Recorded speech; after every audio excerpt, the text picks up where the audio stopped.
వందే మాతరం, వందే మాతరం, వందే మాతరం, వందే మాతరం, వందే మాతరం, వందే మాతరం.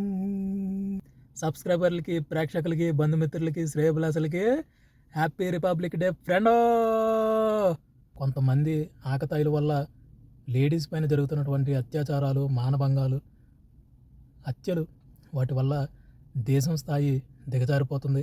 అవన్నీ కూడా కంట్రోల్ అవ్వాలంటే మంచి చట్టాలు రావాలి, మంచి వ్యవస్థలు రావాలి. ఇంకొకసారి ఎవడైనా కూడా లేడీస్ జోలికి వెళ్తేనే అసలు ఆడికి తడిసిపోవాలి. అటువంటి చట్టాలు మన దేశంలో తీసుకురావాలి. ఎందరో మహానుభావులు ప్రాణత్యాగం మన దేశానికి స్వాతంత్ర్యము, ఇటువంటి గణతంత్ర వేడుకలు జరుపుకోవడానికి వాళ్ళ ప్రాణత్యాగం పెట్టడం వల్ల ఈరోజు మనం ఇంత హ్యాపీగా ఉన్నాం.